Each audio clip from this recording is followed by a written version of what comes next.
Today, I'm going to be reading Genesis 22. Not the entirety of it, because it's pretty lengthy. Please, it doesn't matter if you watch Christian content creators, scholars, everything in between. Go read the scriptures.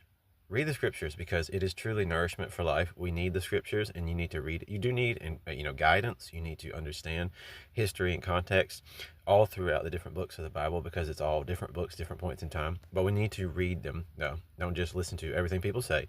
But since you're here, I'm going to read nuggets of it, and then you go read the rest of it. But this is important. So, Abraham is told by God, he's tested, but he doesn't realize it's a test at the time. But he's told to take his son, Isaac. There's a difference between Isaac and Ishmael. He had two sons, but Isaac was the one who was directly from his wife, Sarai.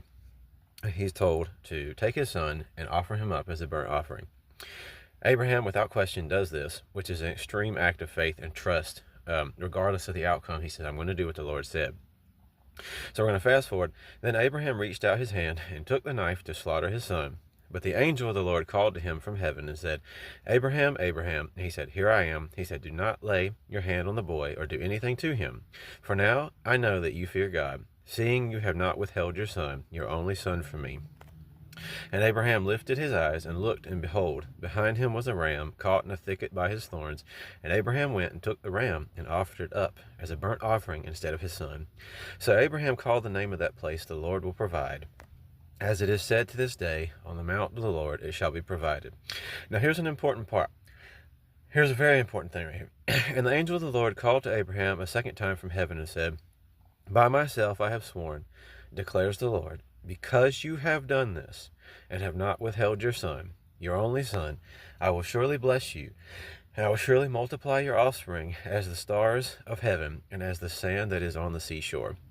And your offspring shall possess the gate of his enemies, and in your offspring shall all the nations of the earth be blessed, because you have obeyed my voice. So, this is very crucial, because it shows a lot of stuff about how we are to live our life in connection to the Lord. So, I myself am in no way, shape, or form a Calvinist, but I love my Calvinist brothers and sisters. I'm actually going to read a little nugget, the very beginning passages from John Calvin, where it all comes from, a little book on the Christian life. Regardless of whether or not we disagree theologically with people, we should still understand some stuff. God's work is in us to bring our lives into harmony and agreement with his own righteousness, and so to manifest to ourselves and others our identity as his adopted children. We discover in God's law a picture of God's own image to which we are being progressively conformed. So, at the very end of it, that those who are truly repentant of heart will not lose their way on the path to greater conformity